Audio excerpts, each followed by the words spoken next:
Occasionally, I do something called the 5-star shout out.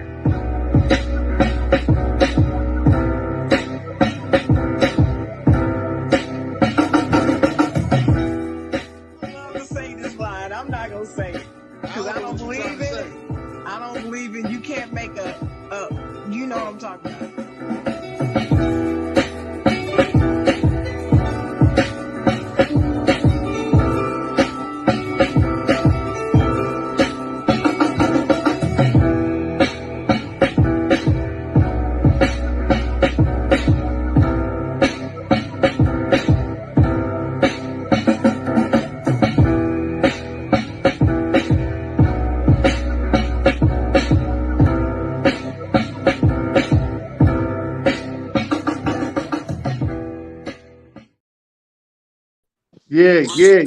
Yeah. Ladies and gentlemen, how y'all doing out there? Happy Saturday. How's everybody doing out there? Good. I'm chilling, man. That's good. That's good to hear. Now, let me just get this out the way first. This is Dennis Holmes. I'm here with my co-host Sharon Mullen, the Chocolate Girl. All right. That was a 10 out of 10, Dennis. You got it right. That's what I'm talking about. That's how you say my name. From now on, every time you say it, that's how you say my name. Terrible. Say my name, say my name. It's Saturday, my favorite day of the week. Yay! Exactly. Welcome to the Side, Jawn, ladies and gentlemen. We are here with another interview with y'all, but this one is a little bit different. Okay? He's a teacher by day. He's a comedian by night. You've seen him in a lot of places. Hopefully, you ain't seen him in no schools, just one school, but you see him in a lot of places that does great comedy. I want to give y'all the famous Lamarrr Todd is in the building, ladies and gentlemen. Hey, Lamarrr what up? Right. What's going on? What's happening? Right. At first, you are a guest, so I want to ask you, Lamarrr, how was your week? Oh man, week was chilling, bro. I was on vacation this week, man, on teacher vacation. So yeah, man, I did a whole lot of comedy this week, man. Doing teacher shows this week, and just really like doing nothing. You know what I'm saying? And just chilling, man, getting in shape and stuff too. You know what I mean? Yeah. That's good. It's good to hear. Now, Sharon, how was your week? My week was great, Dennis. I have had a phenomenal week. Really, it's been interesting. It's been revealing. It's really been a great week. Now, I don't have any data or stats or, stat sheet or some facts to back that up that it was a great week for me. But just believe me, with this smile on my face, I've had a great week.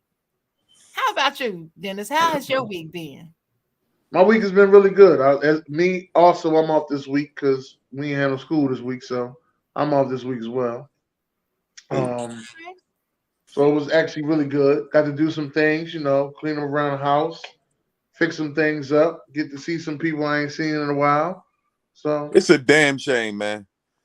Like the people I know in the education system, man, they go on this vacation and they ain't got no money to go nowhere. Every time they be talking about doing stuff in the house, they be like, "Yo, what you doing, man? I'm gonna do some gardening, man. I'm gonna do some. I'm gonna work on that basement, man. and then the summer, it's crazy because then the summer vacation come up. And you like, yeah, I'm going out. I can't stand this. I ain't seeing this school this year. Next thing you know, they're like, yeah, they got summer school. They paying a little extra. You know what? I'll be there for that. Yo, bro. That's just how I be, bro. That's just how I be. It's real, man. This is what it is. Like you don't even have to work a whole day at summer school. Oh yeah, Nah. I'm It's dead. like, hold on, all right. I did that last year, Right. bro. I taught a class. I don't even teach. I taught art class, like real art class. And I told them I was in the arts department because I do improv and stuff like that. These motherfuckers threw me in a real art class, bro. Oh, I kept my mouth shut because the pay was good. But man, I ain't know what the fuck to do with that paint. I had paint on these kids' face. They was going on their clothes, everything. They come on every day, paint on their fucking clothes. I was like, it wash off. They wash that shit off, come back with the same paint stain next week. I was like, oh shit, I should not be in this department right now. I should not be doing this. Art class in summer school. Damn. Yeah, man, it was real, man. I had them just painting the furniture and shit. I ain't know what to paint. They ain't had no real materials. We had paint, but we ain't had nothing to put it on. I was like, paint the walls. I ain't gonna be here after this. Like, go ahead and paint the door. Real shit. Now, how did your comedic journey start? Oh man, comedic journey started, man, long time ago, man. I always like had things in front of me, you know what I mean, to encourage me to do comedy. I grew up in the church. My father was a minister, and also my mom, she a daycare teacher. So they go right there, you know what I mean? The two blends, you got a speaker and you got a teacher right there. Right. And in the church, man, I was in the choir and stuff like that. So I was in front of people. Later on, I got in the theater. I was in the theater, and after being in the theater and stuff like that, start rapping like everybody do. You know what I mean? You got to go through your rap phase, and Yeah. and then later on, just my just friends and people around me always encouraged me to do comedy. You know what I mean? And just say, "Yo, you need to do this." And one year, I just had like a life changing year. You know what I mean? Like a bunch of shit happened to me. I had a seizure. I had my first kid being born, everything. So it made me want to change my perspective on what I'm doing and what I mean, kind of walking my purpose. So what year was that you just said That was I'm like going to get on stage? so the first time I got on stage was 2010 and about 13 years ago. And yeah, I did that. I saw a friend from Chester, where I'm from, Chester, PA. His name Jay Sutton. I saw him perform somewhere, and it encouraged me because this is a guy I knew that I grew up with that was doing comedy, and I said, "Oh, I can do this too if he's doing it." You know what I mean? And Right. so I went to the Laugh House Comedy Club and went up there and performed, and also went to Helium Comedy Club. Went to their open mic, and that was garbage. I wasn't good. You know what I mean? But I had some little funny stuff to say, so that let me know that I could do this. And I saw some bum comedians too that wasn't that funny, and I was like, oh, I can at least be funnier than them. You know what I mean? Like, I be seeing them. I see them bum comedians too, but then I'll be like, I can't sit there and be on. I don't have a set. That's the yeah. thing. I don't have a set. I'm not You gonna sit gotta there and try to disrespect comedy. I you love got comedy too much to disrespect it.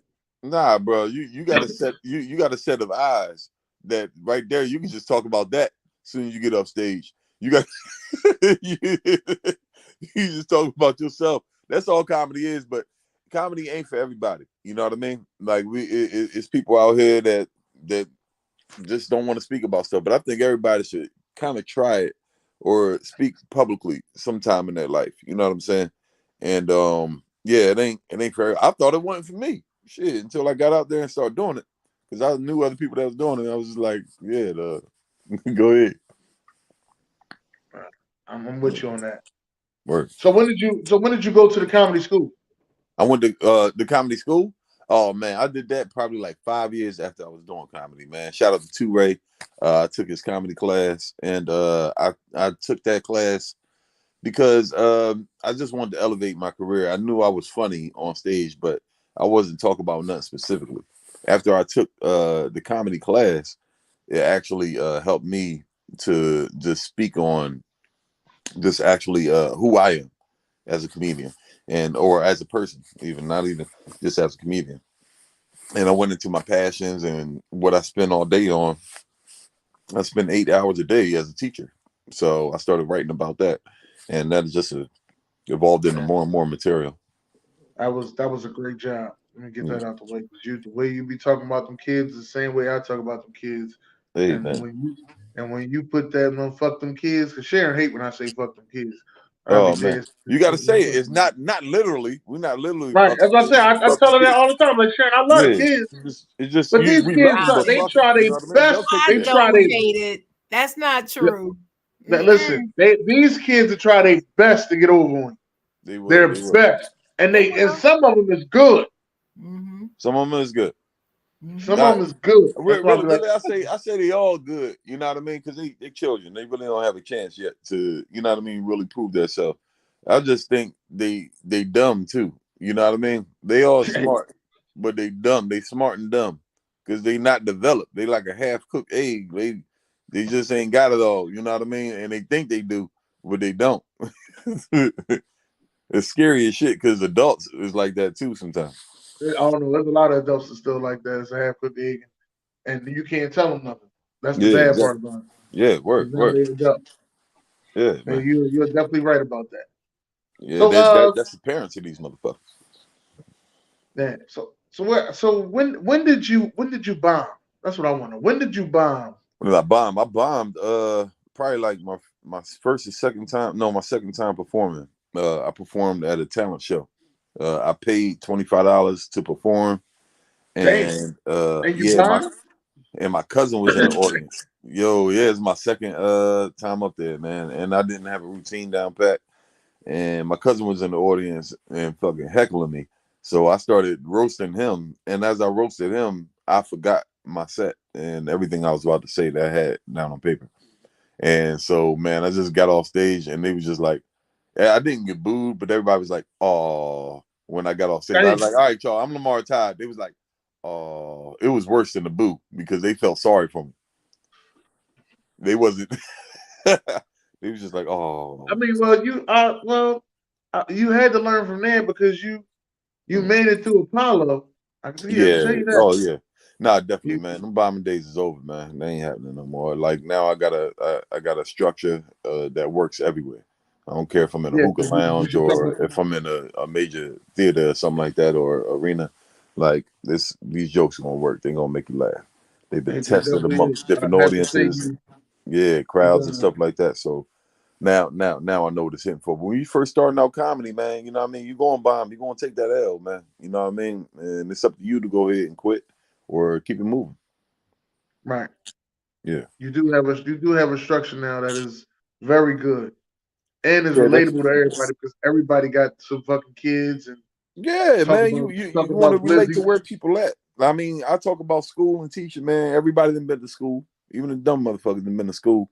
Everybody Right. know about teachers. Everybody know about parents. Everybody know about the system that we got. You know what I mean? And yeah, man, it's time to go in on it. You know what I mean? And get it out there.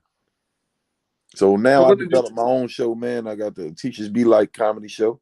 You know right? what I mean? When did you start that? When did you And actually know that there was other teachers out there doing comedy? That's what I want to oh know. man, I, I I didn't I know knew it there was was so other many of teachers y'all. out there doing comedy. Man, this is genre. It's something out here for everybody when it comes to comedy. You got you got handicapped people out here in wheelchairs doing comedy. You got I know that part.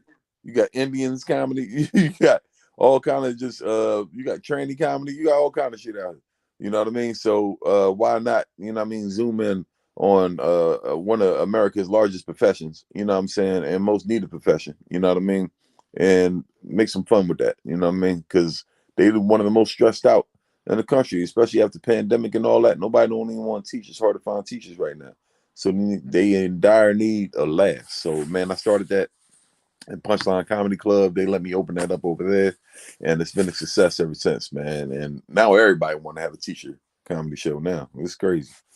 Right. I didn't know it was that many teachers doing comedy.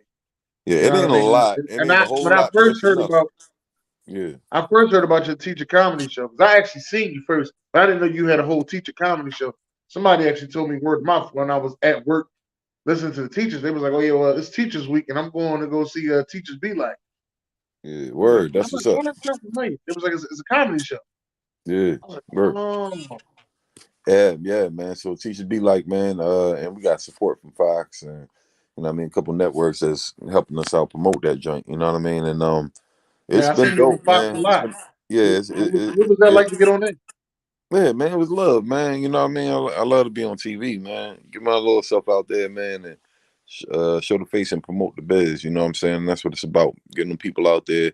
getting them familiar with the face, you know what I mean, and letting them know what the brand is, you know what I mean.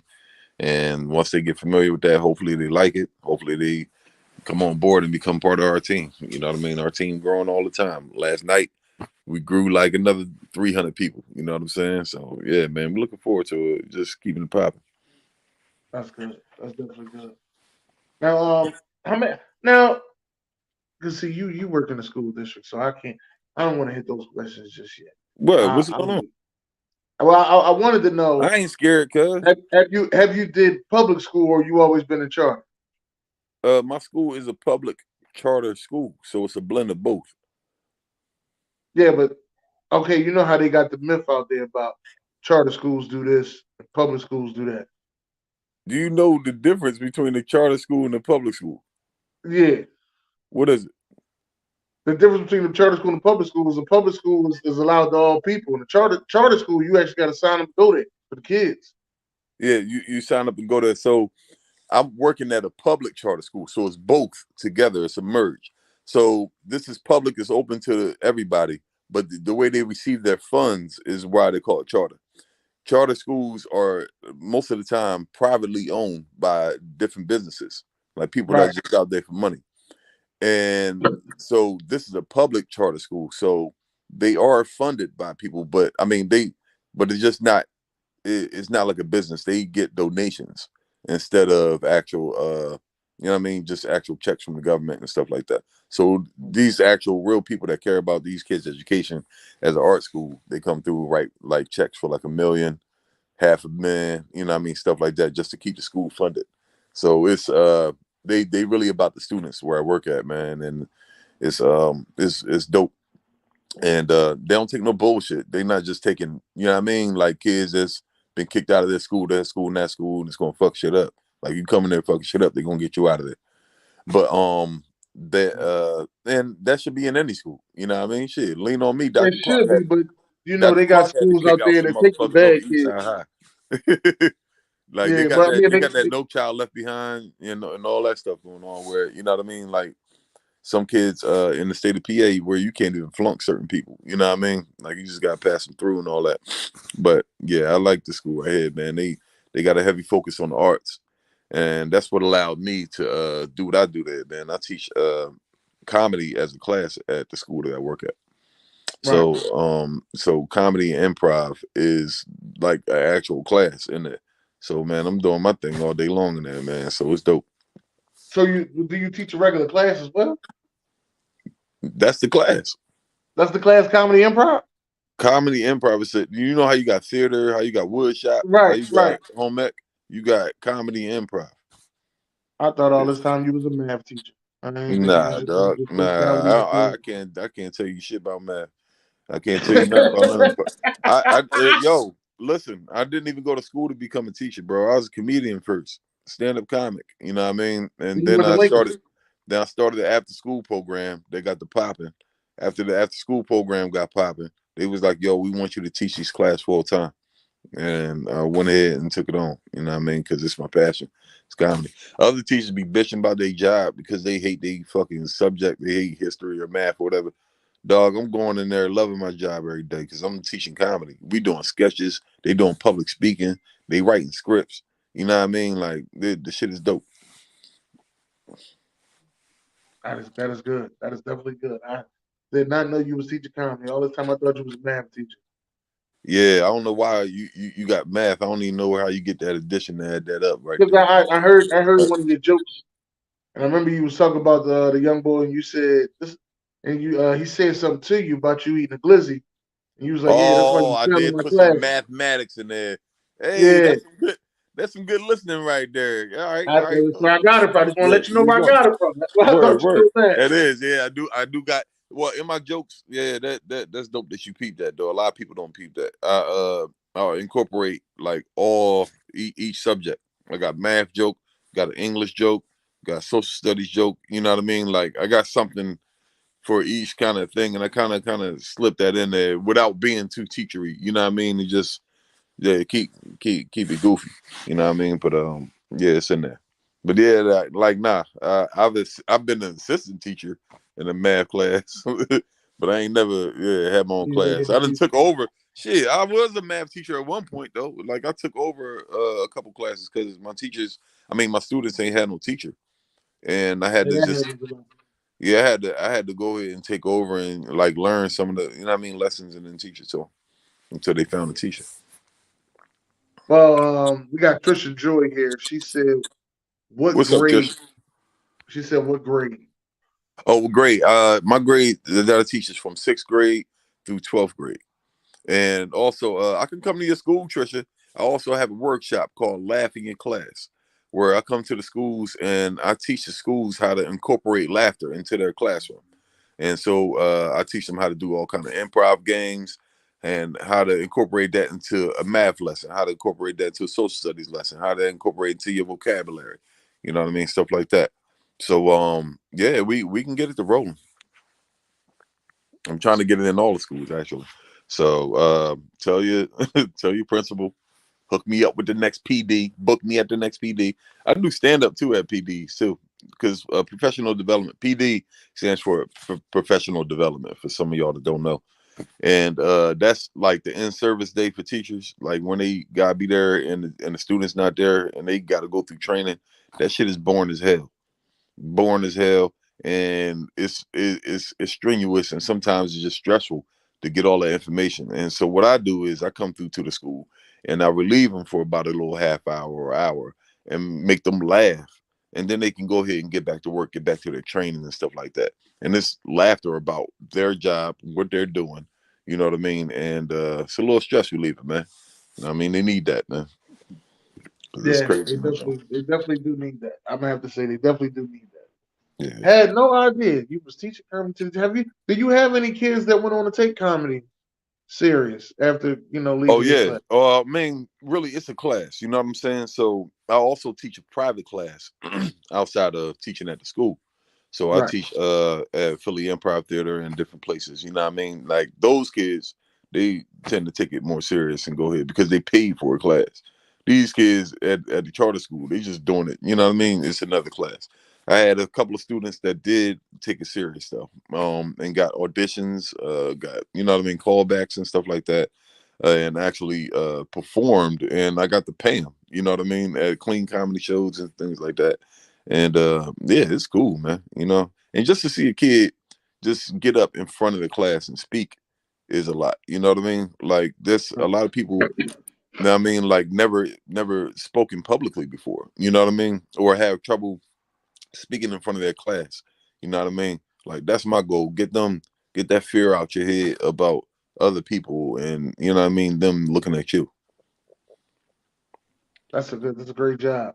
Get that right off their chest. A lot of kids, there's a lot of talented kids out there, but they scared to go on stage and Yeah, actually word. do stuff like that. Yeah, I mean, it because the arts is getting corny now. You know what I mean? It ain't cool to, be in plays, or it's not cool to dance no more. It ain't even cool to rap no more, cuz. Like real rap. Not unless you really just already out here like half a millionaire out here I in these really, streets I getting really it want to know already. what was your rap name? I really want to T know what was your rap name. T Mumbles. Team Mumbles. T Mumbles. Toddy Mumbles. Cause I used to mumble every time I got in the booth. Like, and now mumble rap is all popular and all that. No, I started that. TMUMBLES. Don't get me to spit in my head, man. Come on, man. I was about to give you some bars. That's at a real rap stage. I think we about the same age for you to have a rap stage. I Word. really All do. right, you beatbox then. You look like a beatboxer. Go ahead, No, I'm not. beatbox. I'm not a Come on, you beatboxer. look like a. Oh, I'm not a beatboxer. But yeah, I'm not a beatboxer. That's not what I do. I'm nothing. all right, you hit None the of that. tables. I I know you hit them wanted to tables be with a that. singer. No, I Oh, wanted to be a singer. That's what I wanted to be. oh, singer? Oh, ain't nothing wrong with that. You Yeah, can but I still be can't a sing. singer today, bro. Who's stopping you? But I can't sing. So that's all. You want to be a singer, Oh, but you can't sing. oh, we don't say can't in my class, bro. Well, you take Oh, that out your vocabulary right now, bro. my bad. Okay. Yeah, Well, you I'm have not a trouble. singer. You have difficulties hitting them notes. That's your problem. Yeah, I need some auto Okay, tune. so we can try right now. Let's live your dream, man. Let's go ahead right now. We're gonna start with a little warm up. Me. All right, and okay. All right, we just auto tune this shit. We just Karaoke auto then tune. comes out from time to time. I ain't that guy. So All Trisha right. gonna say he's a beatboxer. Yeah, yeah. Y'all are hilarious, man. Y'all are hilarious. Let me transfer this thing over to the chocolate girl because as you work in schools, I was telling Sharon, who cares a lot about these kids and doesn't like me saying FTK, right? That she needs to be a school counselor. That's what I thought. Now, out of all your times being in the schools, what's the worst you had to go through with these kids?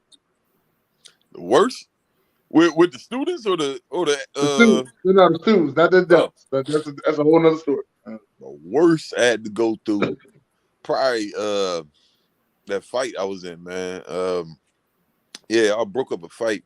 These girls, this is already a difficult fight already. You know what I mean? Like, but I went to go break it up, and man, the girl grabbed my hair, and she couldn't even tell who she was fighting. Her head was down. She grabbed my motherfucker hair and then kneed me in the balls. Ooh. I said, you know what? This battle has been won. I'm gonna leave this up to y'all. This is somebody else's job right now. Yeah. Yeah, that was that was a bad time. That was a bad time. That just hurt. That just hurt hearing about it. Ooh. Yeah. I got a brush burn right here on my elbow. I don't know if y'all can see that. Fucked my elbow up about a week ago. Lord. Just keeping the kid back from fighting another kid. I had to hold him down in the room. I was like, hey man, look, it's over. It's over. But he got strong as shit since the last time he was fighting. I broke him up. I don't know what the hell they feeding these kids, man. He was like, oh no, it's not over. I was like, it's over. It's over, young blood. Well, you know, you gotta blame that on the hormones. You know, it's the hormones in the food. Oh man, I don't know. They getting these kids steroids. What, man? Yeah, I he was angry. He was like, "No, me, still angry." I was like, "Oh, shit! What the hell?" Yeah, I believe that there's hormones in the food, and it's making these young ladies, especially grow up, look like grown women. And I'm in eighth grade. I'm in eighth grade. No, you're not. No, not looking like that. But it's fucked up. They look like grown women in high school and look like grandmoms in their 20s. Like they go like, what's after grown woman? After grown woman, they ain't nothing. You're not gonna get younger looking. You gonna look older. They looking. Exactly. That's why you gotta go get surgery now. That's why these surgeries popping right on time. Go ahead. I've seen some look older than me, and I'm old. Yeah, but the boys too. The boys got beards, full beards like me in 11th grade. Yeah, I went to school with a lot of them. Yeah, they in there, man. They in there. whole beards and all that, talking about, yo, what's up? You know what I mean? What's going on, Mr. Todd? Oh, my bad, I ain't got my homework. Yo, what the hell? And they man, they grown, man. They got relationships, all that shit. It's crazy. That's crazy. But what grade you said you teach? So I think 6th grade through 12th grade. You know what I mean? But primarily a lot of time with high school. Okay. Yeah. What's the most interesting thing you find about teaching these kids, especially in what you're teaching, you know, comedy and improv and so forth? What is the most interesting thing that you find about teaching them, these young minds? Interesting thing. Y'all got some real general ass questions for this teacher thing. First he said, what's the craziest thing? And he gonna say, what's the most interesting thing? What's the most interesting You gotta specify, like, I don't know, it's so much interesting stuff. You don't know, every day is something that interests me in that school. It's crazy. Last week, somebody said they was gonna fucking blow the school up. Shut up. Yeah. And we and fucked everybody up. You know what I mean? The head got us thinking about security, everything. Got the parents frantic. I'm talking about it's always something every day in there, man. You got shit with staff, you got shit with students, you got all kind of stuff, man. And it's just, you just stick through it every day, man. It's every day that it might be a fight, it might be an argument that you got to break up, it might be a kid just giving up on itself, it might be somebody, you know what I mean, not fitting in properly, or somebody being too much of a follower. It's always some shit in there, man. I can't even put my finger on one specific thing. That's why you say I'm sure. I'm interested. What? I'm sure. Well, let me talk about that staff. You mentioned the staff. You're a Yeah. comedian now. You funny, right? Uh-huh. And I know sometimes you go in these staff meetings Oh and you man. have to put your serious hat on and stuff. But don't tell me Yeah. there's not a time when in the middle of something serious you bust out a joke or two. I know that happens. Well, I have, and that's, I mean, really, it's they expect it though too. So now I gotta chill. I gotta watch her do that, Oh, because okay. like now look, when you're the funny guy, when you're the comedian, people expect just funny shit to come out your mouth all the time. Mhm. And so anytime I speak in front of everybody, they're like, "Oh, this is our comic relief," and like I gotta watch it because I don't want everybody thinking I'm a joke all the time. Because then I try to get serious, and then they still think I'm joking. You know what I mean? Right. But Right. during profession, like during the meetings and shit, I can't sit near nobody because I'm gonna start cracking the fuck up or doing something silly. I I can usually imagine write. I that. write jokes during the meetings. Like I bring See, them my pen and pad, mhm. and I look like I'm writing something serious, but I'm writing jokes down. Like I'm really roasting everybody in the room. But see, you would be the one I would sit next to. You would Yeah, be the yeah. one Oh man, every and that's day. what you don't want to do it. I'm gonna get you in trouble. I'm gonna Nuh-uh, get you in trouble. uh-uh. The boss gonna look at you like, "What the hell?" That's Now all this is right. very unprofessional. I'll take it because I would want to just see what your twist on it is. Yeah, I was See? scared to do it when I first started working, but now I've been there for a while. I'm like a vet, so now Oh, I sit back, I talk all kinds of shit. It'd be the new people coming in there, all professional and all, asking extra mhm. questions in the meeting. At the Well, end of it'd be the whole end of the meeting. Okay, y'all, we ready to wrap this up. Well, I just have one more one more question. question. Bitch, we about to go. We about to go to lunch. You gonna pull this right now? So you want to just look at them and say, "Look, that's not how any of this works." When they Yeah, say yeah. it's time to wrap up, we When walk out the door. You when don't it's time to ask wrap up, another question. it's time to wrap the hell up. It's so much. It's crazy, man. With staff in schools, man. A lot of time you get a lot of gossip. A lot of people just Mhm. talking about, because a lot of women. You know what I mean? There. You know what I mean? And they be chatty. They be chatty about each other, and then they get us into it, get the guys into it. After a while, they find me at the end of the hallway eating the apple, just like, you hear about Sharon? Yeah, Now she. wait a minute now. Now Sharon.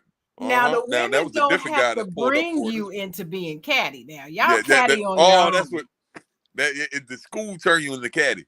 It turn No, it the it turned school. you Oh, into it's the kick caddy. school's fault. It's the Okay, school's fault. it's the Yeah, they school. put it in the contract. It's great. They but they try to do stuff for the staff to kind of make us, you know what I mean, more comfortable. Like you got happy hour, you know what I mean? And Okay. happy hour kind of cool, but yeah, that's where we get away from the job and we can go ahead and do something else. But it's like it kind of ain't that, because like the only thing we got in common is the job. So Mm-hmm. when we go out somewhere else, all we talking about is the job again. So we in Right. happy hour talking about the damn students. You see Tyrone? He beat the shit out of Keisha, didn't he? Well, look, look. So this is what I want to know. Has there ever been a time though you were saying it earlier about sometimes kids need somebody to talk to because they don't feel like they're fitting in or Yes. something may be going on wrong at home? Yeah. And I'm sure you guys probably have counselors in there, but has there ever been a time that a kid confided in you in school Oh yeah, and plenty of times, man. And I'm you had like, to keep oh, it good. Look, and I you ain't had got to to keep answer it, this one. yeah, But you had to keep it like man,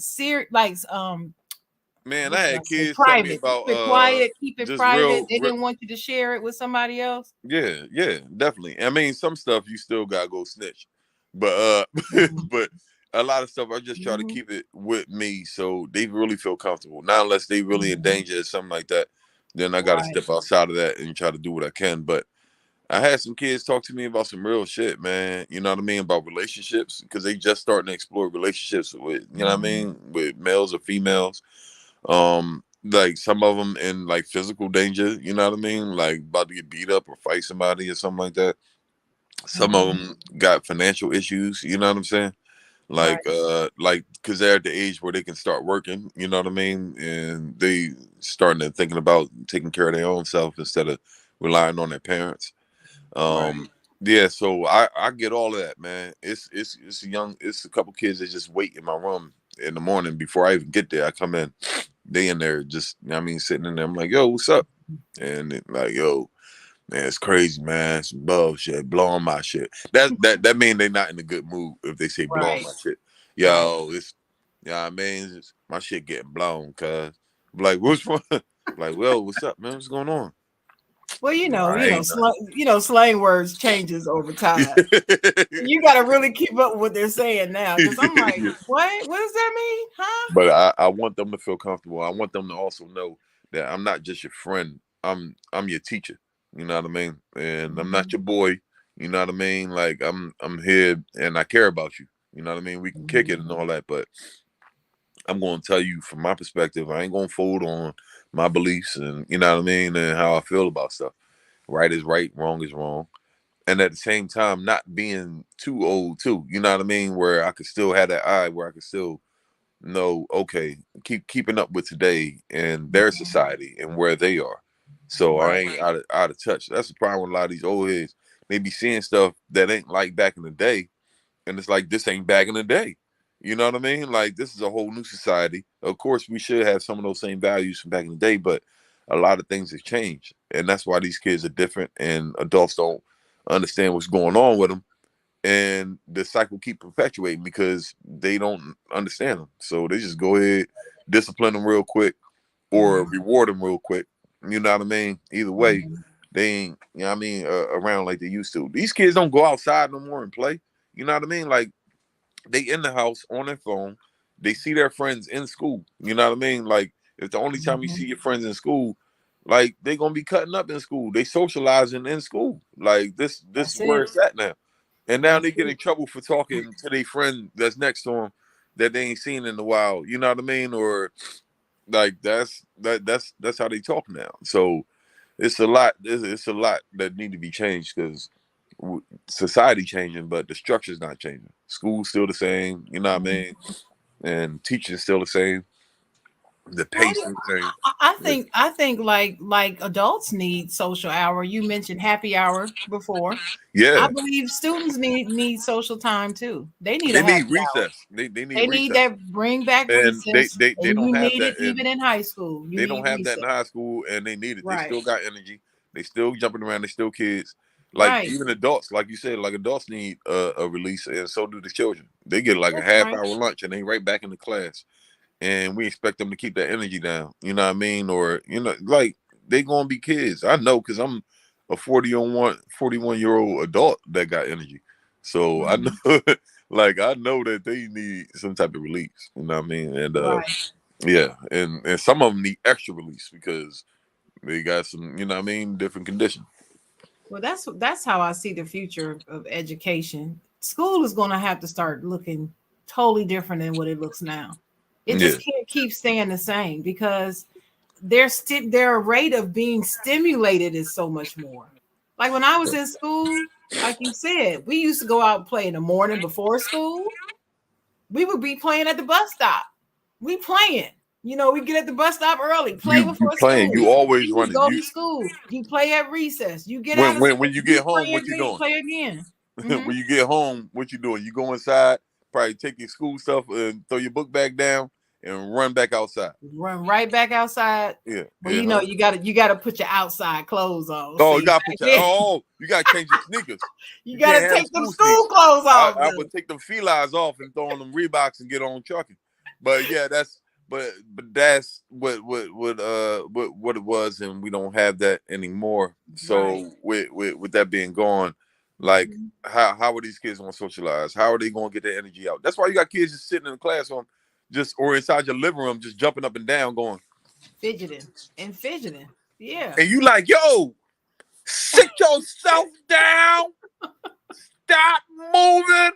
They And still they it's can't. like, why? They You know can't. where this is coming from, right? This young boy ain't been Right. outside all day long. You've been You know outside. what I mean? Like, and even if you did take him outside earlier, he's not doing that all the time. You know what I mean? Like, he ain't got Hmm. nobody else to play with. This motherfucker is still a child. He's not an Right. adult. Got all his energy. I got a Mhm. son. I got a 9-year-old boy. This ball is full. He's a ball of energy all day long. Like, he might just get up and just run, just cause. there ain't nothing wrong with him. You know what I mean? He's just Right. a child. He a child with energy, and he don't have a place to put it all the time. You know what I mean? Like kids just can't run outside, have a group of friends on their block that they play with all the time. The way people moving all the time from this place to that place in the hood now, or the way they breaking down projects and you know what I mean, splitting it up and you know what I mean, Section 8 and everything. Like it ain't no community no more. You know what I mean? So you don't grow up with the same kids all your life. You know what I mean? You might have the same cousins or something like that, or the same siblings, but yeah, it It's ain't that not the vibe no same. more. You know It's what I mean? not. Yeah. It's not. So So with that changing, we school has to change. It has to yes, evolve school, with it. and it ain't gonna change no time soon. Cause you look at all the shit that we done been through in the last 100 years. You know what I mean? As a country, you know what I'm saying? With segregation and everything, and ain't a damn thing changed. It ain't. I mean, really, the structure of a teacher standing in front of a classroom. You know what I mean? The lessons that we have, the way that we interact with students. Segregation is still popping. You know what I mean? Like the schools True. are still segregated, and it's yeah. And now they taking away history. You know what I mean? Like so. That's another thing. Yeah. Yeah, So that's yeah. another thing. I wanted to ask you about that too, but before I do, here's an important question to me. You seem to be a teacher that really gives a damn about your job. You care about these Oh, kids. for I sure. can hear it in your voice when you speak about them. Definitely. But I know that there are some teachers who don't. They're only there for a Yeah. paycheck. Now they may Yeah. not be at the school that you work at now, but I'm just No, saying. it's some I'm it's some there too. I'm sure you've encountered some. They at every Has there job. ever been a time when you had to check a teacher? Just Oh check hell yeah. another teacher. Oh hell yeah. Can you tell? Hell Can you yeah. tell us about an example of one time? Man, a couple times, man. All right. One time, it's this one girl came up to me and was like, Mr. Todd, this teacher is getting on my nerves. Every time I come in here, he talking about how I'm pretty and how I could be a model and like weird stuff. He doing it to me and my homegirl. Mm. I said, word? I said, how long this been going on? I don't know. This, you know what I mean? He act like he, you know what I mean, playing stuff, but I just don't think it's cool. I said, enough said, you ain't gotta say nothing else. I got this. I ain't go to the principal, I ain't go to everybody. I went right to him and said, yo, what's up with you, man? You talking about these girls pretty and all that, man? They need to be models. What's going on? Nah, I ain't, you know what I mean? Who said that? Yo, that's dead right now. We ain't saying nothing like that, man. You crazy, dog? Like these supposed to be like our daughters, you know what I mean, or nieces and stuff in here. You know what I'm saying? Like we not rolling like that. Another time, Mhm. another teacher was just being too friendly, being too Joe, and like was talking like cussing and stuff around the kids. You know what I mean? And Mhm. talking about how he used to sell coke and stuff back in the day, like gang stuff. And I don't know if he was trying to relate or whatever, but he was being too cool. You know what I'm saying? And some people don't know the line. You know what I mean? These are children. These are not adults. They That's might right. act like it. They might smoke weed or drink or you know what I mean, have sex and all that stuff, but they still stupid. They still young and they don't know nothing. And And, they need your guidance, and not participation in the stupidness. they don't know shit. And I always say it like, all right, y'all don't know nothing. You know what I mean? Yeah, you smoking weed, but bro, you don't know. They know it's not gonna kill you. You know what I mean? But it's gonna make you procrastinate. It's gonna make you bullshit. You know what I'm saying? It's gonna make you sleepy. Mhm. Like it's gonna make Mhm. you fat from eating. You know what I mean? Like, all right, yeah, you drinking. Okay, everybody drinking stuff like that. But yo, do you know how that's gonna affect your, you know what I mean, your body or your attitude or how you wake up in the morning? You know what I mean? Like it's I do tell them truths about myself and the mistakes I made, you know what I mean, about how I used to smoke weed or how I used to sell weed, you know what I mean, or I sold coke, you know what I mean. I did a lot of stuff, and it wasn't me, you know what I mean. How I didn't fit in there, or how like other people that I knew that was successful doing it, how it didn't work out for them. You know what I'm saying? Like I live Right. to see people's mistakes from all kind of angles. You know what I mean? So when they do it, I just tell them the truth. I'm not gonna lie to them or sugarcoat it or be, you know what I mean? Some people, some adults just they not realistic when they say shit. It's just, they just say they say stuff that like they're like, oh, you do that, you gonna die if you do this, or or you going, you know what I mean? It's like no, like they paint a real picture for them that they can really understand and just tell them without being there, without trying to be their friend, without being their buddy, you know what I mean? But really guiding them properly, you know what I mean? And there might be some shit that they don't want to hear, but you still gotta give it to them. And you gotta give it to them. Yeah, because it's about what they need to hear, not what they want to hear. Yeah, and they might think about that shit later on. You know what I mean? Years later, and say, you know what? You know what I mean? Miss Sharon was all right. You know what I mean? Like she told me something that, you know what I mean? Like she really meant what she was saying when she said that. And yeah, you ain't gonna get the reward while they in there. So you just gotta know that, like, you know what I mean? I'm in this thing. You know what I mean? Like, something good come out of it. You know what I mean? That's what's up. But yeah. Did I hear him right to say that you won Teacher of the Year? Teacher of the Year. Teacher of the Year at my job. At your job. Oh no, did you win Teacher of the Year? Nah, that's Cat. That's Big Cat. Yeah, we won't even do Teacher of the Year at our job. You should get it. You probably should get it. I probably should. I got a pen that I got. Hold on, where that shit? It says okay. So yeah, there we go. I wear this around the job sometimes just to piss people off. All right. Okay.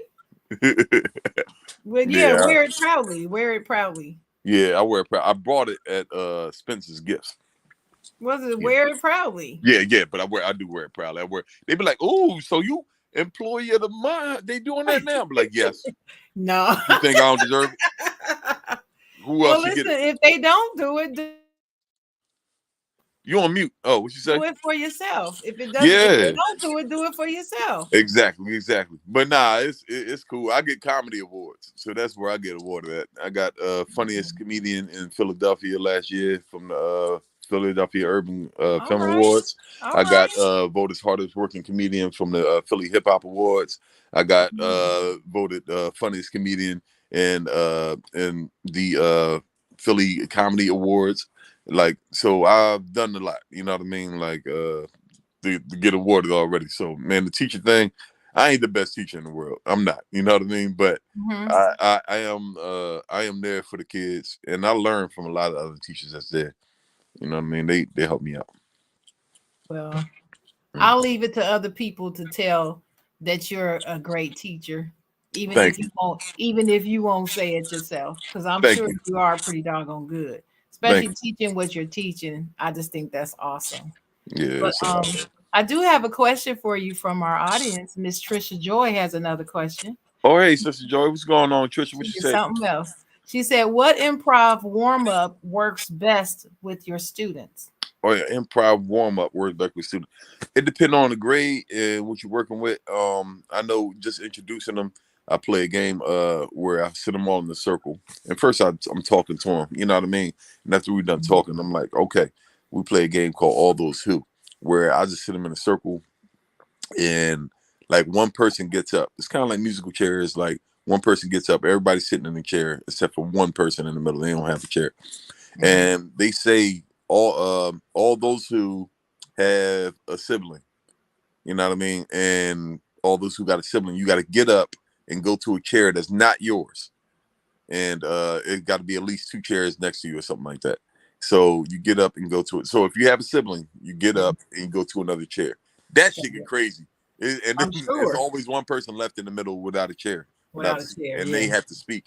So this is a game. The kids get hyped because it's kind of like musical chairs. They run around. But it's always one person in the middle that has to speak to everybody. That's just a small little warm-up to get them mentally ready to start speaking in front of everybody. You know what I mean? Kind of game to trick them into speaking in front of the class. We need to try that for adults. Oh hell yeah, they need that too. That's a great icebreaker on my next workshop. Exactly. I'm gonna use that as an icebreaker. Exactly. That's what I'm saying. Like I got a few icebreakers and stuff like that. That's what I do, man. And just show other people how they can go ahead and incorporate that into what they do. You know what I mean? Especially in schools. Yeah. So yeah, laugh in your class. Go ahead. You know what I mean? Tell your people Laughing in about that class. workshop. And I'll be All through there, right. man. We have a good time. Laughing in class. Okay. So you said that you took, I think you said you took a course from Ray, one of his Yes, courses, I did. Yeah. Shout one of out his to Ray workshops. Gordon.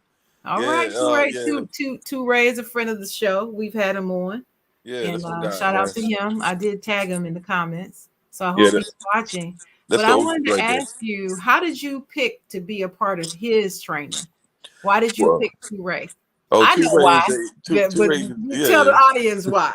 Oh, two Ray is the top dog. I call him the most. He's the best comedian in Philly, and he has the experience. He got 30 years of experience in comedy game, and I walked in and I saw that he had that going on. I already knew him already for a few years, and I just wanted to get better with my comedy writing. I wanted to have some type of purpose behind my set and when I'm speaking on stage, and that's what that class gave me.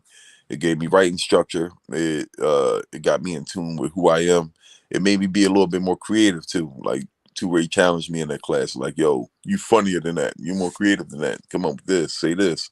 And over time, I became, you know what I mean, who I am. And yeah, it's dope. It's been a blessing. That brother took me on tour with him.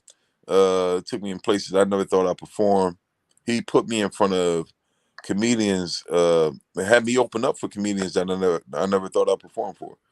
Nick That's cool. Cannon, Kevin Hart. You know what I mean? That's Like good. like big name comedians. You know what I'm saying? Some of the best. He gives And back. That's what I've yeah, been hearing. He and gives back.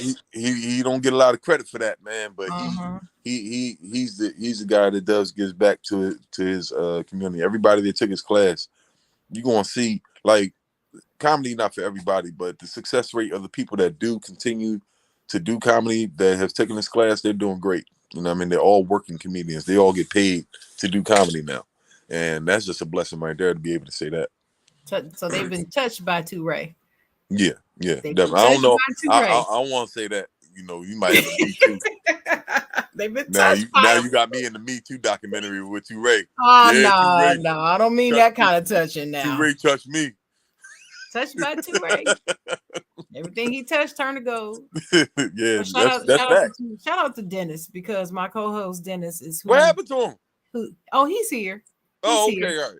He just letting us have our time. That's all. Oh, all right. Hey, that's On the what's up. That's screen, what's but up. he's here. Hey. But he's the one that really introduced me to Ray, because I didn't know who he was. I didn't know Philly comedians. I didn't follow comedians like that until I met Dennis. And Yeah, that's when I started back starting to follow comedians on IG and so forth, and start learning about you guys. And Ray just impressed me from the very beginning. You know, once he told me who he is, I'm like, now I follow everything that man does. It's just like, when we gonna get him back on the show? He got to come on back on the show. yeah. So I wanted to ask you one last thing about Ray, and then I'll move on to my last question after this one. What about him do you find is like that secret sauce about Ray? Oh man, what he got is that what a lot of comedians just ain't got right now, and it's kind of old school. You know what I mean? I don't see it. It's just really being a true comedian and really digging into what's funny. You know what I mean? He's not out here trying to be the coolest guy or trying to be, you know what I mean, this and that. His set is really about the humor. Where's the funny? And once you find the funny, find more funny within that. Find nuances, find little things to tweak and work on it. Work on it. Writing and performing. And he's true to that. And if you stay true to that and true to yourself and who you are as a writer, you know what I mean, inconsistency with it. You know what I mean, over time. A lot of these dudes, they're funny and they're good, but they might fall off for like 2 years or come back later. Ray has been like legit doing this 30 years and and consistently growing. And if you're consistent with anything, it's just going to grow and get better. And that's an example for me, a local example where I can see, okay, if I keep doing something and I don't stop and I stay true to myself, success will happen. Yeah, so Good. That's yeah, good. he's shining light for that. Shout out to him. Shout out to Ray again. So I have two final questions, actually. Two. Mhm. All right. Really quickly. What are you most proud of as a comedian? Most proud of as a comedian is I guess putting my own production together, man. The Teachers Be Like is pretty dope, man. It's not easy putting together your own production and finding something that's different than what everybody else is doing. I didn't want to just do a comedy show. Everybody got a comedy show or a Right. stand-up comedy show. And you just want to do, you know what I mean? Just another comedy jam or something like that. I wanted to do something specific that was specific to my life, my comedy set, and also to a certain group of people that can really enjoy it and speak right to them. And that was dope. It allowed me to be on TV to promote. I got a lot of reactions. Did skits. Actually, it's a podcast that's going to be coming out of this right now called Teachers Be Like, and touring with it also. Yeah, it's been a blessing. Awesome. I love it. I love it. Yeah. My final question then is, if a young person is watching, or young or old, no matter what the age is, watching and they dream of being a comedian, what advice would you give them to get started? Write some jokes, write down some things that you dislike. Write a list of things you like and dislike, but focus on the things that you dislike. Small list, like 5 or 10 things, and really zero in on like 3 of those things that you really dislike, and then find yourself an open mic. You know what I mean? Find yourself a karaoke night or open mic or something like that, where they already allow comedy and where ain't nobody really gonna see you like that. Probably like 10, 20 people. So if you do bad, you bomb, it don't matter. You know what I mean? Because ain't nobody really see you like that anyway. And you can keep trying again over and over again until it becomes kind of funny. And once you get that, you're cooking. And make sure you tape yourself, because people gonna criticize you and say that you're funny or not, but can't nobody tell you like that videotape. Gotcha. That's right. This has been so much fun. I have enjoyed this today. Hey, I had Dennis. fun too. Dennis, Yeah. I'm turning this back over to you, but there's a question about freestyle versus writing in the comments from BJ there. Yeah, I've seen that. One thing I want to ask you before I get to that freestyle versus writing. When are you gonna get on Abbott Elementary? Oh, Abbott Elementary, man. Y'all know, right? Everybody asked me that. Like, yo, when you Right. gonna get on I there? just don't understand why you. I know you know the people, so I'm trying to figure out why you ain't get the call. Hey, man, it'll happen, man, when the time is right. You know what I mean? Who knows? I might have my own show. You know what I mean? Hey, Coming up soon. You know what I don't mean? forget Like, me. Don't forget me. yeah, yeah. Hey, I won't. Yeah, when the time is right, man, it'll happen, man. There's a lot of stuff, man. I used to question why it ain't happened to me yet, or why I ain't get this yet. But I But don't think it's more so why. I just think you know what I mean. I know you know the people that's writing. well, I do. Reggie. I know writers. I know a couple people that actually act on the show. Everything. Yeah, So I know Reggie. yeah, they know what Okay. I do. So when the time is right, it'll come around, man. Believe me. Mhm. It's been nothing but progressing, man. So you know what I mean. I don't know what God got in store for me, man. You know what I mean. Like I'm just gonna keep doing my job and do the best I can with that, bro. I ain't that. Now Yeah. freestyle versus writing. Now, how do you Freestyle feel versus about what? writing? Oh, word. Yeah. Oh, definitely. I mean, it's definitely with the writing first, man. Writing is the bones of the shit. If you got all freestyle, like it's cool, but it's like a bunch of fat. You know what I mean? Like it's just it's like having a thick girl with no bones. Like it's you gotta have something to keep it all structured in the place. You know what I'm saying? That's a good You're one. just gonna have a bowl of Jello, look like a gummy bear. But That's a nah. good So one. what? Nah. But what I'm saying is that the writing overall is it the job is to make it look like we ain't writing. You know what I mean? Make it look like it's a regular conversation. But the best comedians out here, they write down something. You know what I mean? Like some type of premise or subject matter, the attitude, how they feel about it, and then once you get to working it out, you mix it with a little bit of freestyle. You know what I mean? You salt and pepper and season it a little bit with the moment, whatever's going on right there. But sometimes you don't want to do that. You don't, you know what I mean? If the joke is actually that good and structured properly, it's going to work everywhere you go. So you don't have to freestyle where you're at because it'll look like it's conversational because what you're doing is so good. I know some comedians that don't write at all and they just freestyle the whole thing, which is great and they kill it. But at the end of the show, it's like, who was that guy? You know what I mean? Like what does he talk about? You know what I mean? I can't take anything home from that. When I'm done performing, the people get off stage and say, yo, what you said about those students was funny. You know what I mean? The way you said that was hilarious. The way you structured that was crazy. I ain't think about this. You know what I mean? So they're talking about me. They don't get off stage and be like, yo, they said all that stuff on stage. You was roasting the motherfuckers, man. That's crazy. Nah, it's, you know what I mean? There's a difference. There's a specific difference. And I want you to walk away saying, okay, he said this. You know what I mean? And he said that. And you remember these jokes. You could retell them almost. You know what I mean? Because you felt what I was saying. And it's not like a blur. That's what it was before I really started structuring my jokes. That's how my set was.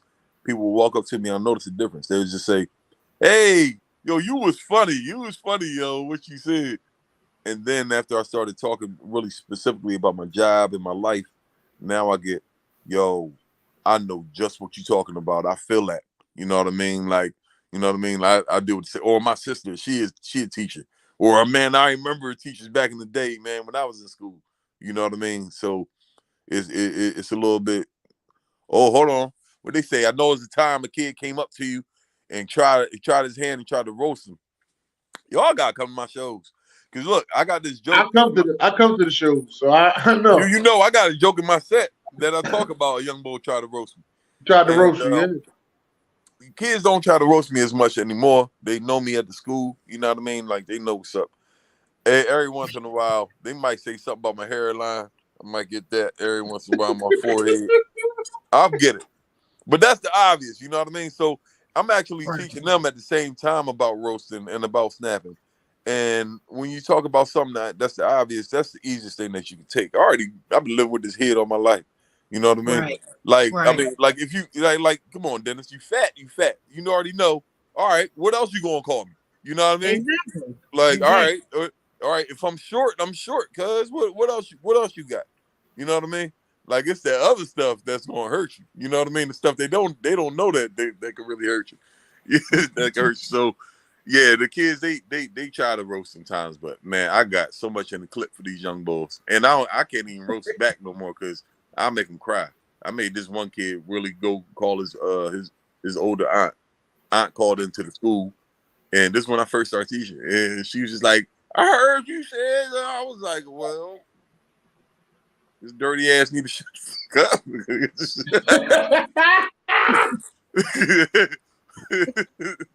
Wait. What is your favorite place to perform? All right, BJ. Favorite place to perform? I might. I'm gonna say. I say the comedy club, man. Comedy club. You know what I mean? Like Which one? All comedy clubs kind of, you know what I mean, good with me, but not I say Philly Punchline, man, is about my favorite. Philly Punchline or Helium Comedy Club is my and yeah, because they got a mixed audience. So have you been to them ones in New York? Yeah, I perform up New York, man, at Grizzly Pear Comedy Club. Shout out to my boy Kenny. Over at Greenwich Village. You know what I mean? A couple Hot Comedy in Harlem. Was just out there.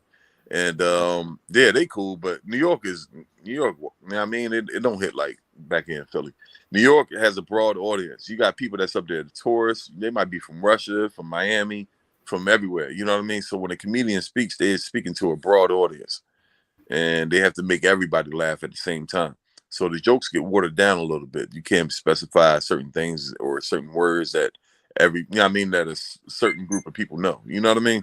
So when you're speaking to a lot of people like that, the jokes get a little bit watered down and they don't hit the same to me like they do back here in local. I think Philly and DC and Chicago got the best comedians in the world. And I'm just biased to Philly area, you know what I mean? Because I've seen Philly go to other places and be the best every time. Every time a Philly comedian go to New York, they the best one up there. Every time we go out to Cali, we the best one out there. Every time we go to Atlanta, we the best down there. Like Y'all it's just funny. yeah, Y'all just funny. Y'all are got funny. different kind You of funny, really are. and we Y'all are challenge each different. other Y'all too. are different kind of comedians. That's what I'm learning.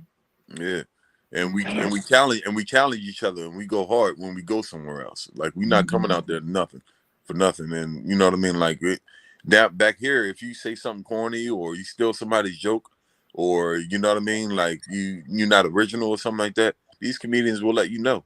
You know what I mean? They'll get in your ass, and you can't get away with it for too much long. You know what I mean? So that's what in other places you can get away with stealing stuff or not being original or just being hacky and saying stuff that's kind of corny. You know what I mean? Like that. That's relatively funny. So yeah, I definitely like the comedy clubs here in Philly because it's mixed with black and white, young and old, and it's letting me know, okay, this shit work in the hood and it work. You know what I mean? Where it's all good. All right, let me know when you come to Baltimore Comedy Factory. Hey, I should be coming there soon, man. I come out there like once a year. Fuck with Baltimore Comedy Factory, and I come out to Magoobies down in Baltimore, man, with my boy oh god, with Timmy Hall. My boy Timmy Jimmy Hall. Harder, the Yeah. police cop. I mean the Yeah, comedy that's my cop. guy, man. Yeah, man. That's my guy down there, man. He bring me out there sometimes, man. And That's what's up. yeah, man. So yeah, man, Do you ever come to Raleigh? You come to Raleigh. Raleigh? I I'm in came Raleigh. Rallies. Now I came to Rallies. I came. I went to Raleigh, Raleigh. no, I went to Raleigh, Raleigh North and went to Carolina. Raleigh, North and Carolina. I went to Checkers. But No, no, but nah, Raleigh. I would I was down there last year. Last year I was down there with my brother. What's his name, man? They got a nice little production down there. It's a black production. It's not a comedy club, but they throw shows down there like every other month. I forgot his name. I gotta look that up. But yeah, I come down there every once in a while, and we just had a show at that Comedy Zone down there, Okay. North Carolina. Yeah. Comedy Zone. There's Funny Bone. Yeah. Someplace else. Good Nights. Mm-hmm. And yeah. Well, if you come through Raleigh, I'll make sure I come check you out. Come through Raleigh or Durham. You Okay, come will to do. the Durham Performing Arts Center. If they have a big comedy showcase there, we'd love to have you there. Because All right. that venue is just outstanding. Hey, well, it's gonna be there soon because we starting to cook up and starting to heat up some things. So definitely next time, this time next year, it'll be 4 tours around like the springtime and stuff like that. And also for the summertime too, and for back to school. We're gonna have a few dates coming up too. So I'm looking forward to that. These teachers showing love, they coming through. And yeah, They got the same problem. That's why you are really you really hitting home with these teachers. And the fact that you got teacher comedians, like I don't even know the lady's name, but she was so funny. Who? GL Douglas? Is that the one that said the Was she joke black or white? about she black and she said the joke about she ain't come here, she didn't get a degree to tie shoes? Oh yeah. Yeah.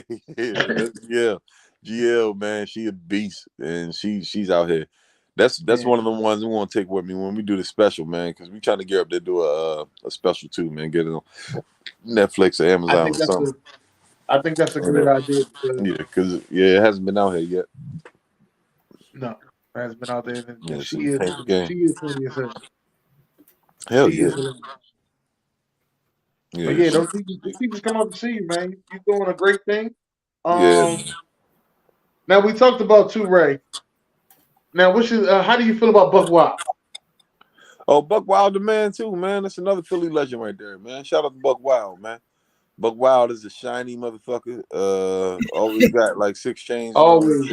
Earring, neck ring, ring, all that shit. But he the guy. He nobody wasn't really doing that shit in Philly like that. Like he looked like a rapper. Yeah. You know what I mean? Like, and I didn't know he was a comedian. I ain't gonna lie to you. I didn't know he said it like, yo, man, we are. He made me realize, like, he told me one time, Mar, we stars. You know what I mean? Like, don't ever think that you're not one. You know what I mean? I'm like, man, I ain't got no star money. Like, like you a star. You know what I mean? Look like it and feel like it. And oh man, I don't dress like him, but I never forgot that. Always keep me a little blazer. You know what I mean? Always keep me a little watch or something on me. You know what I mean? And it helps me feel. It helped me feel good. And he also told me something too.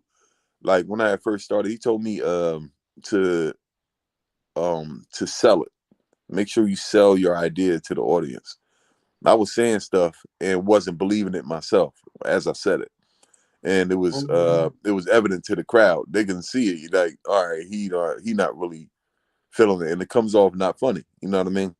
And he taught me how to really believe in the words that I say. So when I speak, even if I'm in a bad mood or something like that, and I don't feel like doing it, I can channel in and just and really, you know what I mean, act out what I'm saying. You know what I mean? Really believe it, really be in the moment. And yeah, shout out to Buck for that, man. You know what I mean? He told me that like 2 times. The second time it really stuck in my head. And I took that with me. That's good. That's definitely good, man. It's good to know that. And you said Yeah, Kevin. I got too drunk at a show one time, man. And Buck Wild, I threw up. I threw up in my backpack. It was horrible, man. And we was on a road trip. And Buck Wild, they took me to a rest stop. And he in the state of Delaware, man. And he took his, you know, they just got them t-shirts in there that say Delaware. He stole one and just put it on and switched my shirt. I woke up in the morning with his Delaware shirt on. I said, what the hell is this? Buck was like, oh yeah, man, you was fucked up last night, man. I had to take care of you, man. So yeah. Yo, there's always some crazy ass stories about Buck Wild, yo. I just don't understand. I thought he was gonna be the Buck Wild one that night. No, I was Buck Wild that night. I was Buck Wild. Yeah. And then I went to work the next morning. Yeah, you always say that. All I need is 2 glasses of water. I'm back. Yeah, so I was back. I don't understand your 2 glasses of water, but you always be drunk as hell. Like, no, I need 2 glasses of water. I'm good. 2 glasses will get you right back, bounce you right back. Right back. That's what he always say that. He was Todd drunk the night of his show. I said, ain't no way in hell you gonna make to work tomorrow. He said, no, I need 2 glasses of water. I'm all right. Ain't no way in hell. I'm like, man, we gotta go to fucking work tomorrow. Because I'm in the kitchen. So when you was saying the statement earlier about the whole kitchen, you was like, yeah, man, y'all be stingy with the food. It's not that you stingy with the food. It's just the way that it's addressed from the higher up. They don't want you to give teachers food for free.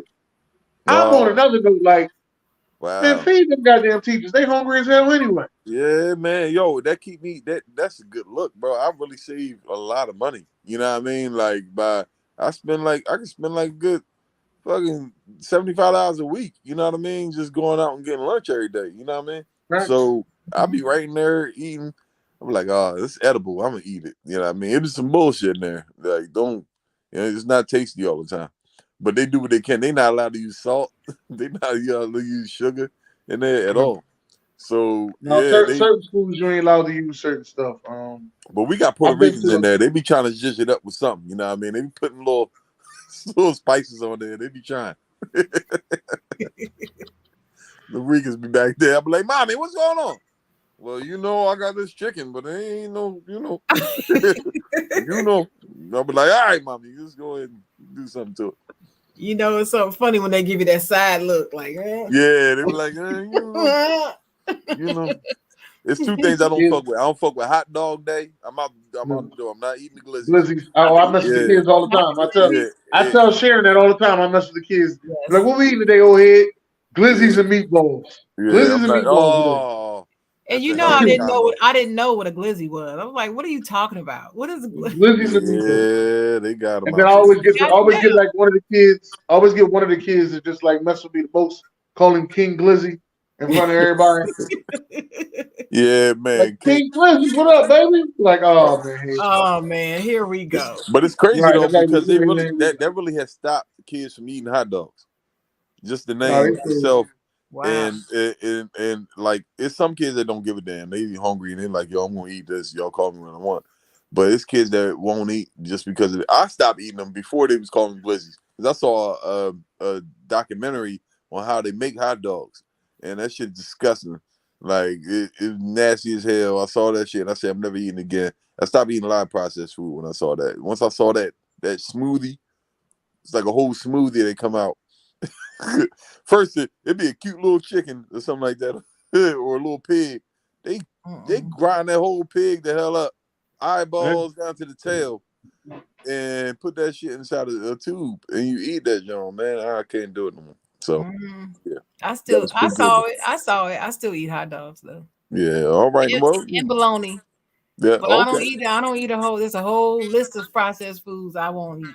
Yeah, and I can't. It's some processed shit I still eat too. You know what I mean? I'm about to I don't eat Scrapple either. You don't eat what? I don't eat Scrapple. Scrapple is nasty, man. Yeah, Scrapple is not cool. Stuff. Yeah, I don't. And people say they know how to cook a certain way and all that. It's still no. It still ain't. It got that mush to it. Yeah. I'll let you have that. Whoever eating it. Yeah, man. The kids, man, they eat Takis for breakfast. And one young boy got mad at me the other day. He was like, "Hey, man, I got some Takis over here. You want some?" I said, "I don't eat Takis." He look at me like, "Come on, you don't eat Takis." Okay, what is Takis? What is that? Oh, Takis are rolled up tortillas. The tortillas they rolled up, and they have like chili pepper on it, red hot chili pepper, and so it burned up their stomach linings, everything. Like Takis went crazy though. The kids love it, and it's like hot chips. Yeah, I mean, but it's extremely hot. Yeah. No, I never even heard of it. They love Takis. Yeah, you ain't missing nothing. You ain't missing nothing. Only other thing they learn is they love is Nacho Day. Nacho Day is a crazy day too. Oh yeah, Nacho. And I'll be looking like I'll be trying to tell the kids to eat right and all that, but then I'll be looking like y'all kids, that shit don't matter. Except for some of y'all kids, they getting fatter and fatter, bro. Like, oh man, girls too, like boys and girls, they're not as active, and the food is still popping. You know what I mean? And they not running and doing nothing nowhere, man. And it's crazy. Like you see these young boys trying to catch up and get athletic when they. Then people like, no, you that now. You know what I mean? Like you gonna be that. You gonna be that for a while. All the kids, like not unless they really have an outside structure and they outside all the time, or it's really in their DNA to be skinny. Like this, these young boys is just they getting bigger every day, and the titties is becoming a natural thing for boys now. Like just a thing. So they're gonna start selling man bras now. Man, it's something, man. These young boys, I don't know. It's just society, man. You know what I mean? And us as a country, as a world, we just getting fatter anyway. But I just see it in the school and with our diet and our behavior, how we roll. It's like I see the basketball. How the basketball team fat now? Basketball team look like the football team. But like you said though, they don't go outside. Ain't no recess like the school. It ain't no resources. The less they go outside, the less they gonna keep up the parks. The less they gonna keep up the basketball court. The less you know what I mean. Like the less shit they're gonna have to do outside in the hood, and yeah, man, it ain't looking better. It's taking the toll, that's for sure. For real. And I there's a lot of that I don't understand. Like I'm at a school now, whereas though the NTAs make the kids go on silent lunch. I said, hold. Yo, bro, that's the worst. They did that. They did that at my old school I used to work at, man. They used to do silent lunch. Like, how the hell you put I told the lady, I said, listen, if I was in this school, I'd probably be in trouble. My dad told me the only time I'm supposed to talk was at lunch. All right. Man, this is the only talking class. They communicating, bro. And they'll do that shit over one table acting up in the whole caf. They'll say, now the whole cafeteria silent. Yo, what the hell? What the nerd table too gotta do this? They ain't do nothing wrong. Nerd table sitting over there with their damn Legos. They ain't hurt nobody all damn day, all school year. What is the purpose of that? Oh, no, they be trying to discipline the kids, but I think it's a power.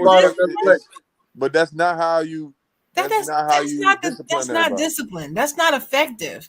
Yeah, it's That's not why at all. That's why you tell need them to that, be in the school and gym. teachers that do that too, they'll say, okay, well, Daryl. if he don't clean this up, ain't nobody going out for recess. Or if y'all don't clean this up, it's like, yo, I ain't got nothing to do with that. I ain't do that shit. Like, what the hell? How you gonna make everybody, you know what I mean, get in trouble for that? So yeah, that's that's old school. It's dumb and it's cowardly too, because you don't really want to confront the main problem that's right in front of your face and deal with it properly. And you want to take it out on a couple motherfuckers when you can just really deal with, you know what I mean?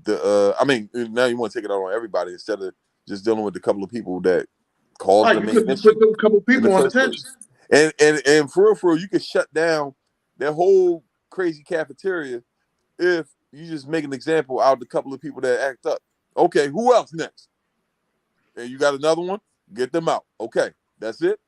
All right, cool. We're gonna go ahead and deal with them. Make sure you follow with their parents or do whatever type of disciplinary action you can, and that shit won't happen no more. They gonna know that, yo, you not playing when you in the cafeteria, and certain things you can't do. Anybody get out of line with that? All right, cool. Now if the whole calf is having a damn food fight or twerking on top of the tables and shit, yeah, you gonna have to shut the whole motherfucker down because everybody wrong. But most I don't know about the twerking. I don't know about the twerking part, but doing the TikTok, doing the TikTok is the level I'm at. You know what I mean? I don't know what they're doing down in Atlanta and Miami, but what I'm saying is that, man, and I'm in Philly, so I don't know nothing about that. But I'm just saying twerking.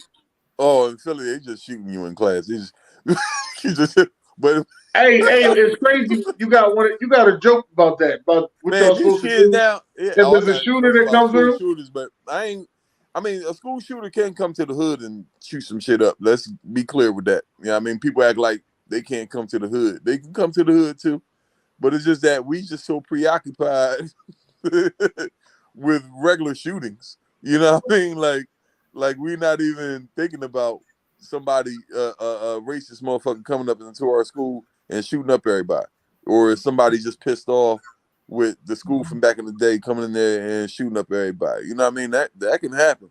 But that can happen. Man, it's just so much we violence already in the hood that we dealing with that we can't even turn that page and open that book up. You know what I mean? Like we still grieving with this over here and worried about this, you know what I mean, around the corner. Right. Yeah, so it's real deep. It's real out here. I can tell the way my students talking, y'all. It ain't get no better. I'm telling y'all, it ain't get no better. These young boys is talking. They talk. It's scary how they talk. You know what I mean? Like they can't go nowhere no more. It's like Chicago now. Yeah. You can't go across town by yourself. You can't even hop on SEPTA and hop on a bus and go certain places no more. That's why that's why they're not active. That's why they don't go outside. You can't because you'll get killed. Like I was criticizing and busting on the kids for wearing hoodies and masks all the time. Even in the summertime, these kids wear hoodies and masks in the summertime. 103. But not just to be cool, but that's what you have to do. You can't show your identity out in public no more. Whether you out in these streets, whether you're a nerd, whatever, you can't show yourself out in public. You got to have a mask on, a hoodie, and something. And even if you're not about that life, it becomes part of the fashion. Now, on top of the danger, it's just part of the culture now to cover yourself up and to seclude yourself and be by yourself. You know what I mean? Like, yo, it's wild. You know what I mean? It's different. That's for sure. It's a lot changing right now. And for the old heads that's out there talking about all these young boys and what they doing and all that shit, like it's about to get turned up another notch. And it's about to be crazy. And some more shit you can't understand if you're not keeping your pulse on these children, if you're not staying involved in their lives and know what's going on right now. You really gonna be lost in the fucking dust. And we don't want to do that.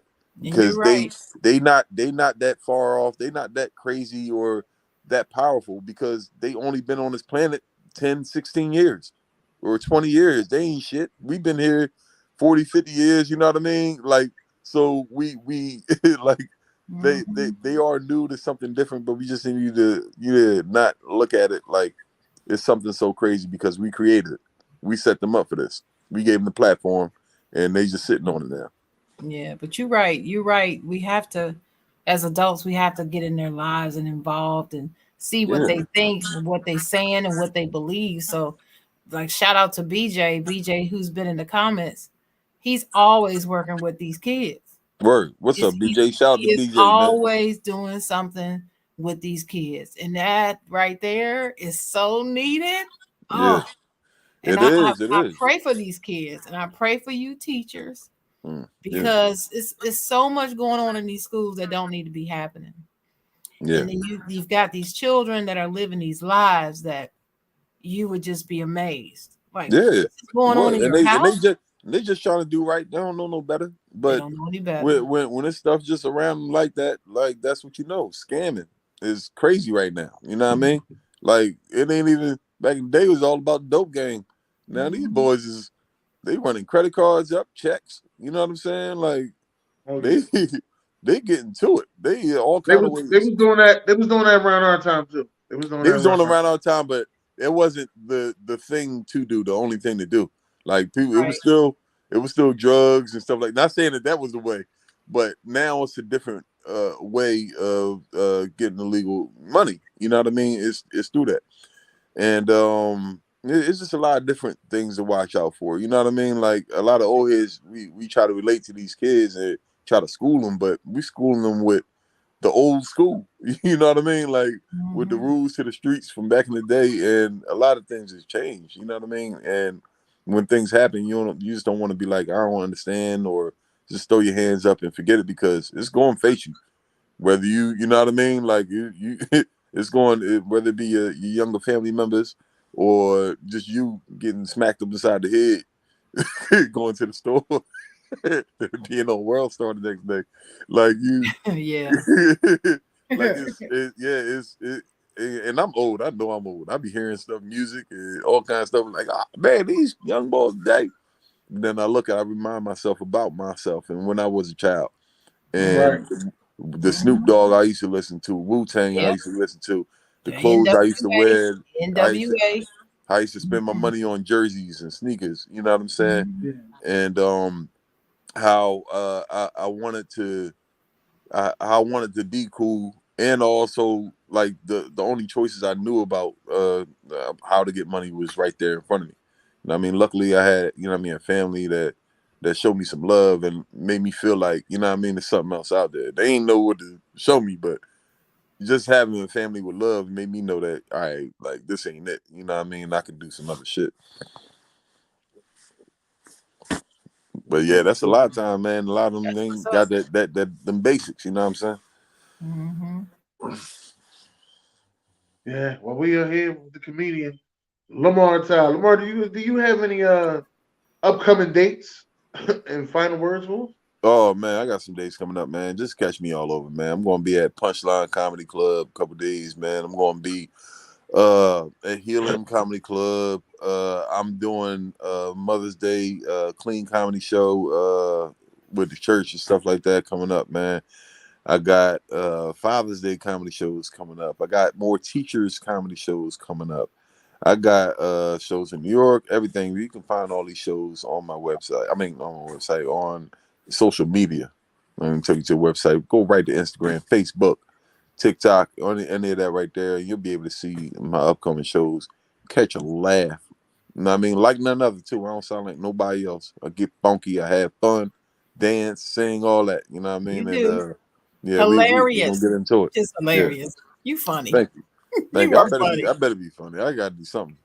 You know, everybody that's out here, I just don't think everybody is funny, but you funny. Thank you. Thank you. Yeah. That means a lot, man. I tell people that, man. Like after shows that it Mhm. really means a lot because I ain't great at everything that I do in my life. So this this better be good. This better this, at least the stand up got a part that part got to be going good. So that's something I got right. That's good. So on your IG, you're Lamarrr Todd. Are Yes, you the Lamarrr Todd. same on all your social media? Just your All platforms, all Lamarr Todd. I ain't trying to Lamarr confuse you. Todd. No underscores, no dashes, And no none of that's that. with two R's, you guys. It's Two R's. Yeah, that is confusing. LaMarrTodd. Yes. If you don't see this hairline, this forehead, skip to the next one. Yeah. Or the last one, BJ got another one. Hold up. For the people who try not to sit in the front, do you go and try to find the people trying to hide? No, I do not do that. If I'm hosting, I might ask everybody to sit up in the front. You know what I mean? Because laughter is a contagious thing where people have to kind of be near each other and close, sitting together for it to work. But no, if they sitting in the back trying to hide, they cool, man. We not here to roast nobody. Like them comedians that get up there and roast everybody, they don't got a lot of material. They don't got a lot of written material or real jokes already on deck. And so they got to go ahead and get out there and mess with everybody in the crowd. Them people ain't get dressed and spend money and buy the ticket so they can come here and get roasted by you in the front row. You know what I mean? They come out to go on a date. They come out to have fun. They come out to, you know what I mean, get a drink or whatever. And now I'm up here calling them fucking fat or ugly or coming at their hat. You know what I mean? Like now, if you want to be rude and you want some of that smoke, you know what I mean? Like if you want to participate and become part of the show, you can become part of the show. You know what I'm saying? Like that happened to me earlier this week. A dude just wanted to, it kind of, you know what I mean? He wasn't like heckling, but he kept agreeing with everything I was saying real loud. I was just like, you know what? It was a teacher show. I said, man, excuse me, you a teacher? Well, you know to shut the fuck up in class while the speaker is talking. Get you the fuck out of here, man. Call my aide and get you the fuck out of this building. Hey, you didn't ask for a co-signer from the floor. Nah, they all knew. But my job is not to attack anyone. I've seen some of the craziest looking people sit right in front of me, and I said nothing about them. I'm not going to say nothing about them because they paid money. They look nice. You know what I mean? They look like they might be a nice person, but their hair might be fucked up, or they might got a hole in their moo-moo or something like that. Some people do that on purpose just to see if you will say something. I know because I used to do that. Before I started doing comedy, I used to heckle. I used to go to Laugh House. I used to go to Hill and Comedy Club, and I used to sit right in front and not laugh and like expect somebody to say something to me so I could say something back. What I learned is that shit means nothing unless you have a microphone in your hand. True. The person with the microphone has the power. Whatever you're saying on the side means nothing. You know what I mean? Not unless that person on stage is a weak comedian and it can be brought down from that. You know what I mean? But I didn't know that at the time. So now, as a comedian, when I see people that want to participate or want to say something a little funny, I know they truly inside, they want attention and they want to be on stage because that's what I wanted. I wanted to kind of be funny. And I looked at everybody else like, hey, I'm funny too, but they don't know how to get their place in comedy. Yeah, BJ said the best lessons are learned firsthand. Yes. True. That's experience is the best teacher. It is, and it taught me a whole lot. You know what I mean? And that's why, you know what I mean, I hate going through problems, but I always thank God for, you know what I mean, my mistakes or, you know what I mean, the things that I do because I learn from them. I don't walk away. That's one thing I'm going to do. I'm going to learn. And I'm going to try not to make the same mistake twice. You know what I'm saying? So the same thing in comedy, man. You know what I mean? We make mistakes. Or like one day, dude was heckling. I invited him on stage. You know what I mean? I said, "Oh, you funny? Come on up here." And he came up there and he was a little funny. And now me and him roasting back and forth. And then I had to, all right, cuz you get off stage. You know what I mean? All right, that's enough. Yeah. So my main thing now, if I have to roast somebody or mess with somebody in the crowd, is to always make them laugh. You know what I mean? Like you laughing too. You know what I mean? Like you ain't sitting there mad while everybody else laughing at you. I want you to kind of crack a smile and say, you know what, this is silly as hell. You know what I mean? And then I'm going to go ahead and tell some more jokes. And when I tell those jokes, I'm going to look right back at you because you with us again. You know what I mean? And you're going to walk out of here. You're going to slap my hand and we're going to be cool. You know what I mean? Like it ain't no beef. You know what I mean? Ain't nothing like that. But I had to get at you real quick. You know what I'm saying? Like, because you asked for it. But most comedy shows, nobody sits up front. Everybody sits in the row behind that or something like that. Now, unless it's jam-packed and they ain't got nowhere else to sit, they forced to sit up front, except for white folk. White folk, they are oblivious to a lot of roasting, and they just like, yeah, comedy show, right? Front seats. And they sit right there. And, you know. And they come right on up there. And that's I spit on a dude yesterday. I was laughing so hard. He was in front row, and I spit on him. I was like, I said, "Oh my God, I'm so sorry." He's like, "No, it's great, dude. I love it." I said, Oh Lord. I said, "All You right, spit on man." somebody after the pandemic? Yeah, it was post pandemic. Accidentally. This was yesterday. This was yesterday, last night in Bananas Comedy Club. Shout out to Bananas Comedy Club, man. Great spot. Oh, the place here is called the Raleigh Improv. That's where I want. Oh, improv is shit. Yeah, hell The yeah. Raleigh Improv. That's where I want to see you at. Hey, let's hook it up. Let's hook it up. All right. Yeah, I want to. Yeah. Hopefully it all works out. Sharon, you got any last words? My last words is be yourself in all things and don't allow people to change who you are. Yeah. Just be yourself. I know that's right. I know that's right. Be yourself. Ain't no such rapper J. Cole, man. He said, "Ain't no such thing as a life that's better than yours." That's right. No That's such. what he says. I just saw him yesterday. Oh yeah. He from North Carolina. He's from here. He's from Raleigh. Yeah, from Raleigh. Yeah, word. He just happened to be flying through, literally. Yeah. I saw his. I went to his concert when he came to Philly. Him and 21 Savage. It was dope. Mm-hmm. That's the last concert I said I'm going to too. I was in there like, you know what? I'm too old. Where was it at? At the not the Eagles, Jawn, the Sixers Stadium. Oh, okay. Yeah.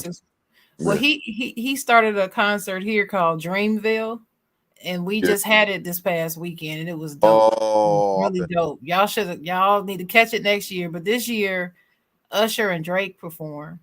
And it was dope. Wow. I didn't go. I didn't make it, but I saw footage. Oh, now that's and they said Usher just brought it down.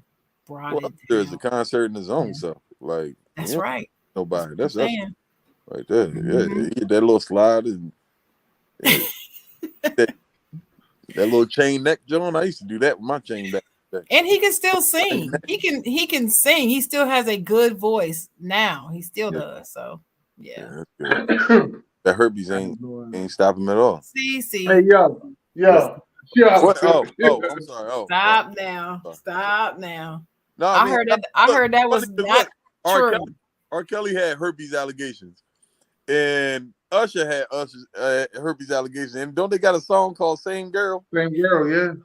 Yeah, they do. I was like, yeah, ain't that love? Yeah, but Usher, that dude though. I don't think nobody can see him in verses, man. That's my guy, man. These kids, man, that's all they know is that type of music. When it comes to R&B, because their R&B suck ass and they don't got no real love music. Like all they know is they know Usher, Ashanti.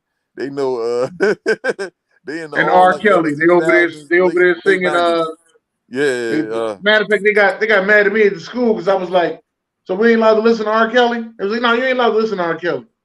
So then about 2 hours later in lunchroom, they start playing music. They ain't there playing Shake Your Leg. I said, "Wait a minute, playing. Hold on. So we only allowed to listen to TikTok R. Kelly. That's only R. Kelly." They TikTok the R. Kelly now. They do that leg shake. Right. That's a dance. That's a challenge. Yeah, they don't know that came from a man that just look. He said, "How old we talking?" He said, "Have you had sex with? Do you have sex with teenagers? When you say teenagers, how young you talking?" Bad. My sister, hey. Oh man, we gotta get out of here. Listen, my final words, and everybody out there that's watching, we have got to get Sharon to be a counselor in this school. Why do you say that? Because she got the counselor look. She got it all. The look, she be caring so much about these kids. She got it all. She got it all. She got everything but being in the office. That shit don't pay much, bro. It don't pay a lot of money. I am very passionate about children. I get emotional. I cry. I do, but these kids about to drive me crazy. I'm ready to hit them in the throat, and I can't do that. You got to put a bong in your room. A bong or a blunt. Just have an ashtray or something like that. I ain't smoking weed though. When they come in there, I ain't smoking no reefer. As like, say. So after they tell you, you know what I mean, everything that's going on with them, you be like, you put your head up like, yo, that's crazy. Like there's so much going on at home. My daddy's visiting. Yeah, word. Lamarrr, you just don't understand. I would be like this. But it's a lot, and counselors don't get paid a lot. So it's a lot for the job that they have, man.